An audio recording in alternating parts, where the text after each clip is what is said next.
Hello, everyone. We are here live tonight. This is April Tribe Juke, and we're here with Miss Renee Vidor. And tonight I am broadcasting from Kyle, Texas. And Renee, where are you broadcasting from? I am in the Columbus, Ohio area, so little far from you, but I'm so glad we get to be next to each other here on virtual. That's right. This is how it all connects together. So, welcome everybody who's here. Please put down where you're from, why you decided to show up tonight, anything that moves you. And as a bonus, we are giving away some books. I'm giving away Out of Darkness to the ones that participate, make some impactful comments, just really enjoy the show. And I'm so excited to be able to offer that to you in a way to, if you need it for yourself for healing or for any kind of helps and supports. So please comment, show up. Let's see where people are coming from. And tonight, as the theme is what you can see is how do you measure, right? We're talking about measuring up and comparison. How do you measure your light? So tonight, this is going to be an exciting thing. It looks like we've got a few people here. Lori all the way from South Carolina. So we've got ourselves a whole big swath over here in the US. So this is fantastic. Hello, Lori. Thank you so much for showing up live, and we will see how everything goes for this evening. So, Miss Renee, share a little bit about yourself. Absolutely. I am, like I said, in Columbus, Ohio. I'm an Ohio native, so I've been here my whole life, but I love to travel. I've been to Texas several times, throughout different countries. I love seeing different people, different cultures, different food, and just diversity in general. It's beautiful. So that's a little bit about me. I love chocolate. I think you might have saw that especially dark chocolate. That's the best. I mean, milk chocolate, dark chocolate. Oh yeah. I also love to spend time with my husband. I have two children that are amazing. They're 15 and 13. And nature. That's another something about me that I just really love to connect with God that way through nature, through creation. So there's a few little pieces of me. Awesome. That is fantastic. It's so fun to see all the different things of what people have to offer. And like Lori, I can't wait either to see how things are. I know I saw a few lives from you just within the past few days of you being outside on the beautiful, tall grass. You can hear all the insects buzzing and chirping and making incredible sounds all out there. I just think that what you have to offer tonight is going to be so fun. So, she is an author, and you want to hold up that book, what we're going to be talking a little bit about tonight. This is Measuring Up, How to Win in a World of Comparison. All right. So, how do we win in a world of comparison, Miss Renee? I know what the world tells us winning is. It tells us that you have to have the biggest, the best. You need to make sure that you are measuring up to other people, other technology, other people's, their assets, their appearances. You need to measure up to their achievements. And unfortunately, we never can. We're never going to be able to. So in order to actually measure up to win, we need to learn a new measuring stick. We have to have a new benchmark of what we're measuring up to. And that's what I've written about, is how to be able to win. And that's an acronym. It stands for Weigh Your Cost, Innovate Your Identity, and Navigate Your Journey. So I take you through a process of this win method and how to learn how to win. And when you measure up, you can actually use comparison to your benefit instead of your detriment. So forget the world for a while, forget what everyone else thinks. Stop trying to measure up to other people's expectations and even your own expectations. I think that's something that, we're trying to measure up to our past selves, or we're trying to measure up to what other people think we should be, or what along the way we started to believe that we should be. And instead, we need to measure up to our innovated identity. And that's a process that I teach of how to find out who that person is, but you were created to be who you are. But sometimes we put a little bit too much on there, like we've stuck masks on us and labels, and we need to take those off so we can find out the real us to measure up to. And we also are not always living up to who we were created to be, and we're just downplaying some of those things that belong in our identity.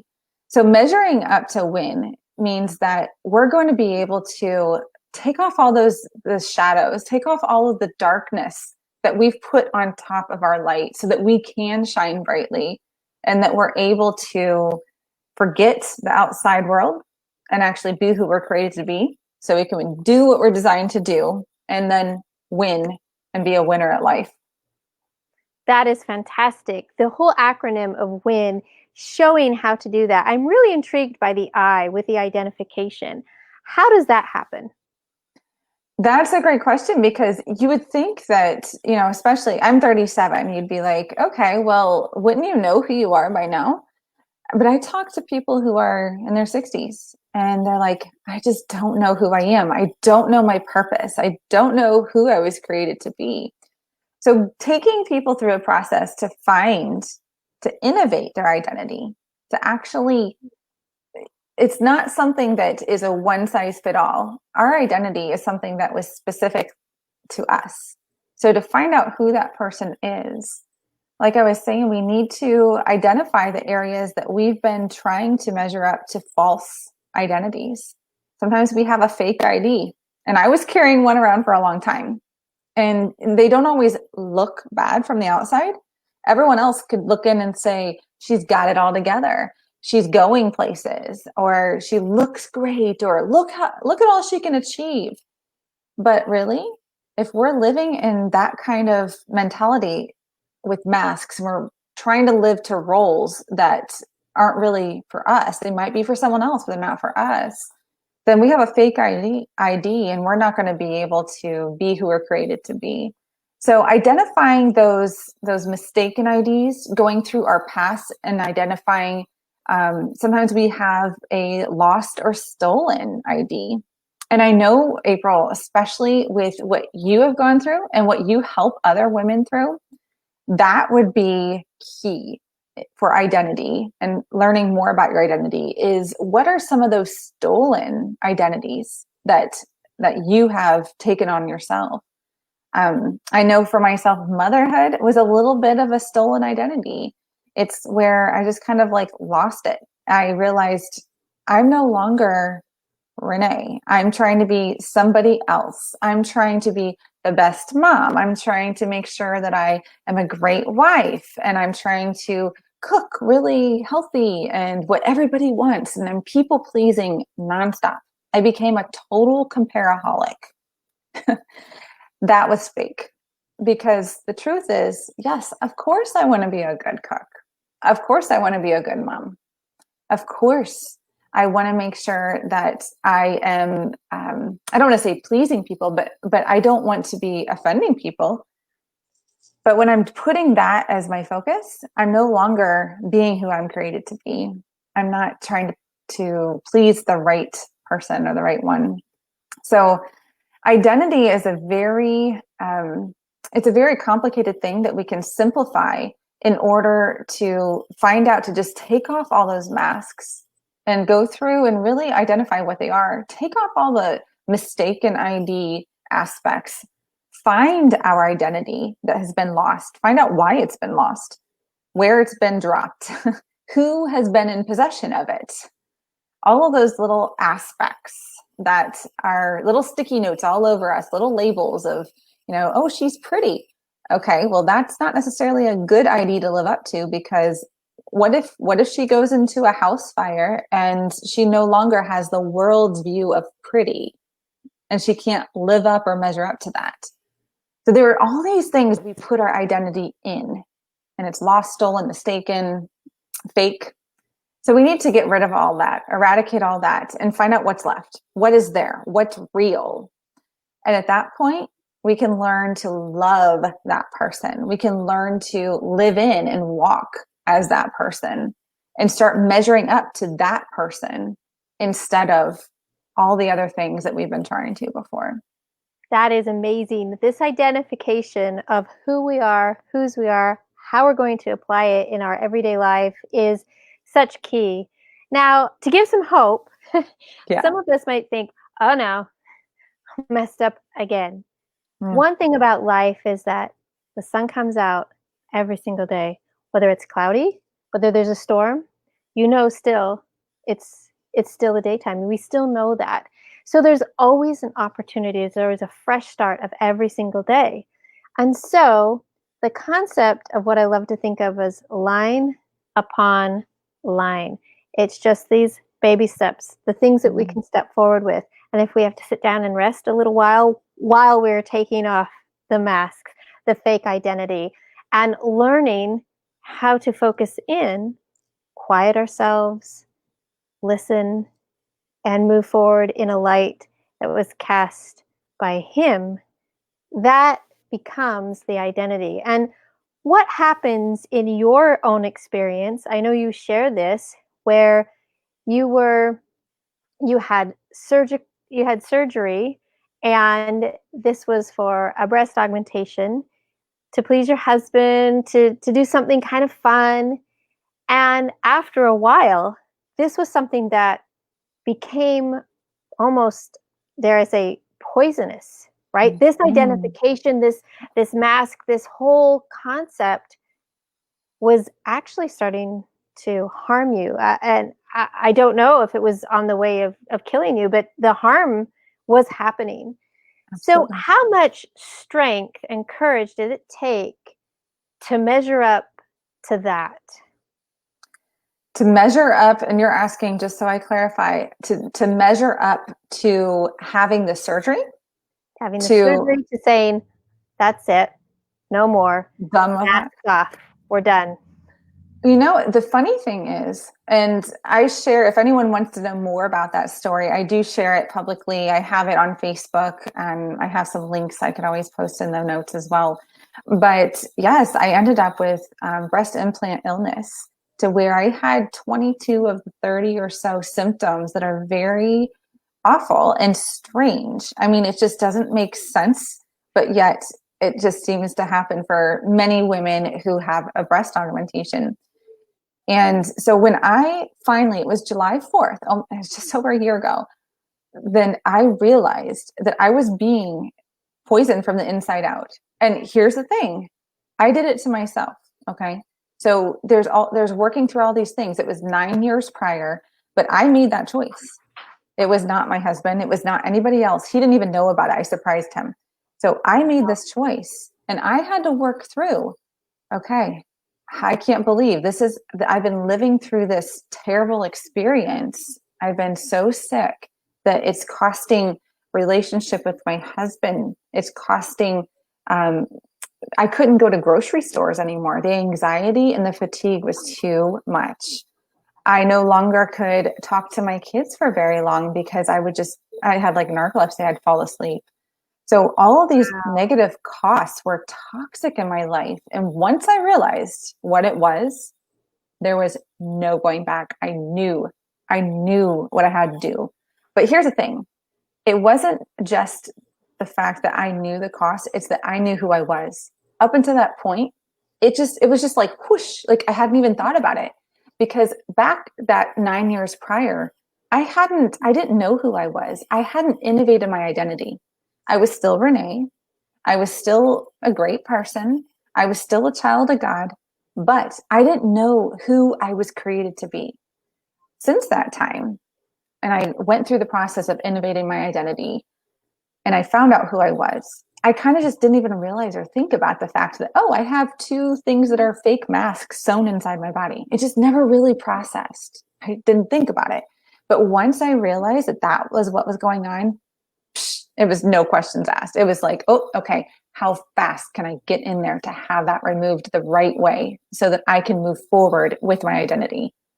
And what's so awesome is that literally, I questioned a couple of times, like, okay, God, how is this going to make me feel afterwards? Am I going to be staring at the rearview mirror and like just questioning, why did I do this to myself? And like, why, and all those other questions that you might be thinking. Because here's the thing, I'm in a group with over like 120,000 women who have had breast implants that have either had them removed, are really sick now currently, or that are asking questions trying to figure it out.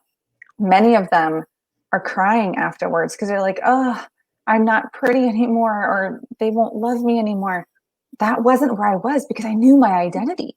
And I felt more like the person that I am. I cannot tell you. I was just thinking just the other day.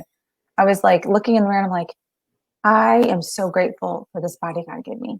Like, I feel so confident, and not an arrogant confident, but just so myself. And it was just another confirmation of how we get stuck in this world of comparison. And it's time to get out. I mean, and it's a journey. It's not a one and done, just like April, you said.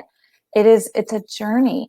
My journey didn't happen overnight. And then even after that, it's like an onion. It's peeling away, and all of a sudden, another thing is revealing. And it's like, oh, okay, let's work on that. Let's have it surgically removed, or, let's read a book and let's see how we can, grow or get pruned in that area so that we can continue our journey towards our destination and have the light on our path right in front of us. So that is how I was able to measure up in that situation. That, oh my gosh, I'm just so grateful. I can't tell you how grateful I am. The measuring up is such a powerful concept because we, for the longest time, like you all stated at the beginning, we're measuring up to the wrong things, measuring up to the call of the world, measuring up to so many things that distract us from who we truly are. Mm-hmm. So this measuring up is knowing, hey, I've figured things out. I've been blessed to understand. And now with these gifts, with the energy renewed again, with the fake off, I can actually go out and serve. The concept about measuring up to find your light, the light that we have within us, it might only be one candle power of strength, right? Mm-hmm. Only one. However, when you amplify that with mirrors, with lenses, it actually can stretch out physically. If you look at a true lighthouse, a one candle power with the right lenses and mirrors can stretch out a beam for over 20 miles. Wow. That's amazing. It's a pool of light that can barely light up a table, that it can stretch for 20 miles with the right angles, the right mirrors, the right application. Wow. And all that is service. When we find ourselves, our true identity, we then can measure up and look at what is amplified through that measuring. I mean, wow, to stretch out and to reach others. So with the women who I help, in so many ways, they've just left that intense and raw victimhood. And then they kind of mold into the survivors. And these women are amazing. I talk about having, like, they've got their boxing gloves on. They have this label, which is helpful, but it's temporary. This label of, I can do things. I look where we've come from. Look where we are now. And that's absolutely fine. And then I watch them kind of start to shed that label, and then they find a new one. But this one is more sown within, which is this idea of thriving. And the thrivers, they know those next steps, the next level. They reach out, they reach backwards, they help and serve. So their light is really starting to shine. And from there, that inner zone of thriver, knowing who they are, they get to step into the last step, which is this concept of victory. Yeah. And this true victory is still a journey, because there's always time to learn. But in true victory, the concept of forgiveness. So in coming roundabout with forgiveness, how did you forgive yourself for being lost those 9 years? What did you do? When I do look at the rearview mirror, and I feel like it's something that we need to take a quick glance at so that we can assess our situation, but then look back out the front windshield so that we know that we're going toward our destination. So when I would look at that as an analogy and look at my rearview mirror, I chose to glance and not stare. Because if I were to stare, then we're going to crash. And I just didn't want to do that. So I went through counseling. I'm a firm believer in finding the right fit of a counselor or a coach or somebody, depending on where a person is at. But for me, I went through counseling, and that woman was just amazing. She was like in her 70s, and she had a lot of life experience. We had the same values, and she was able to really guide me and to show me who I was, so that I was no longer just sitting in my muck and just like, I was no longer like just calling myself a people pleaser, or calling myself a person that can never win and can never measure up. Those are my phrases. So of course now you see them, in print, and it's like, oh yeah, she was saying that to herself all the time. But to forgive myself of that was to recognize that we are all on a journey. Like God totally knows this.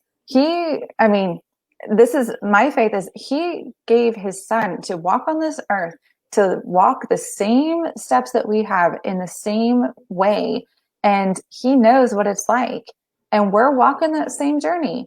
And if everyone else is, and I am too, then guess what? Like, I'm not alone in this. I'm going to continue to learn. I'm going to continue to grow. And I'm not going to choose to sit and wallow in my pity. I'm going to forgive and move on. So really, it's a mindset for me. It's it's not something fake. I truly do forgive myself. I truly do realize also that it was meant for a reason. I believe that if I wouldn't have gone through that, there are so many people that my light would not have shone to. So all things are used together for good if we allow them to be, and if they're according to God's purpose. So those are my ways for being able to know that, one, I am forgivable, and two, I have to forgive myself if I want to move forward.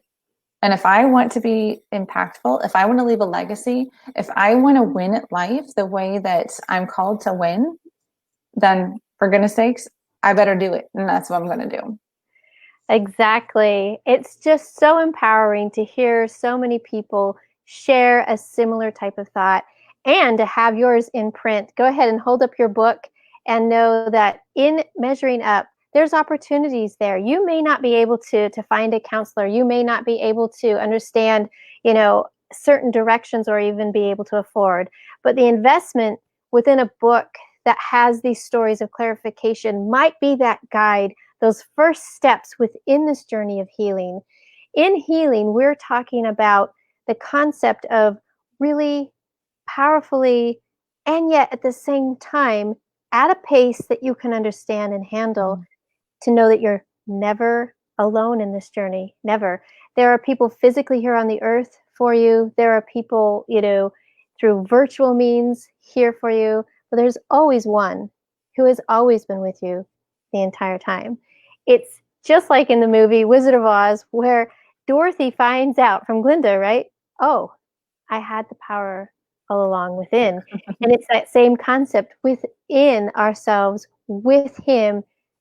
We can do anything because it is his will.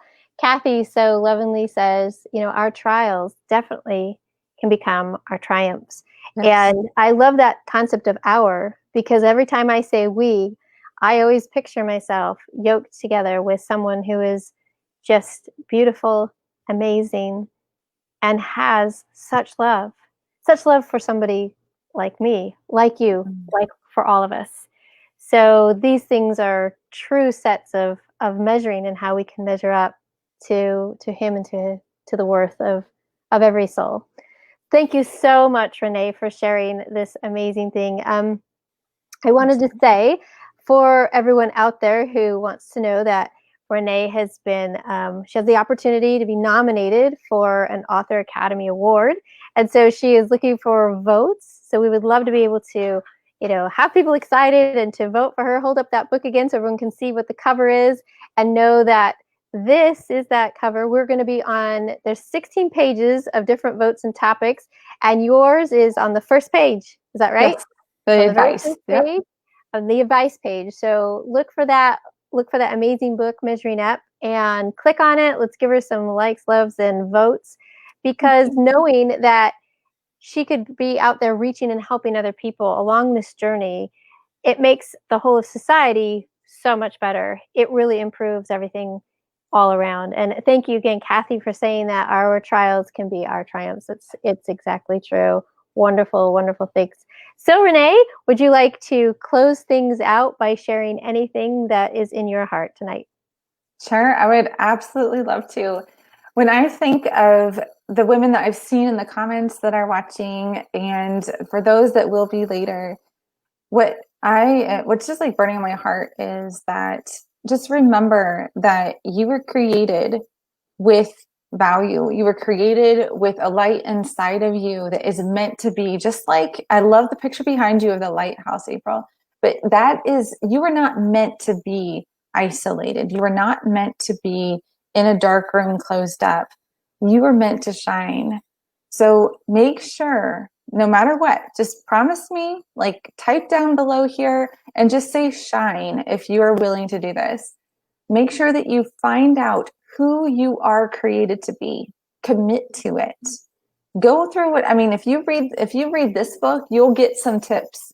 If you read some other people's books, you'll get some tips, because we are all working together to peel that onion and to find out who we're created to be. And then once we do, you get to do what you're designed to do and shine that light. So just commit today, that one thing that you will work at finding and being who you're created to be. Thank you so much, Renee. If you want to find out more, we've had scrolling down here on the ticker, be a life winner / it's forward slash thewinnercircle.com. Is Winners. I winners? forgot to tell you. Gotta Sorry, put it an has S an on S there. in there. We'll make sure that we have all of the links correct. As soon as we close down this, we will have the opportunity, the links for voting, for her website, for this great assessment. Is that right? This is an assessment that helps people to know, how to If you're a comparaholic, you can yes. get your comparaholic score so that you can see how you can improve it. Excellent. Looks like Erica heard the message loud and clear. She is shining. It looks like Lori heard shine, shine, shine again. Thank you so much for offering great things. So one last thing of how people can best way to get a hold of you, Renee. Sure. You can find me on Facebook, and that's just at facebook.com/Renee Vidor, and that would be my business page. You can message me. I typically reply back as soon as I can. And just love to connect, love to have those relationships and to learn more about what you're going through and how I might be of service. Excellent. Thank you so much. Everybody, you've been wonderful tonight. We're all shining out there. Looks like Kathy even said shine and voted. Wonderful. Wonderful. Well, this has been a blast, and we are so grateful that everyone came and showed up shining. Forever shine, everyone. We'll see you. Bye-bye. Bye.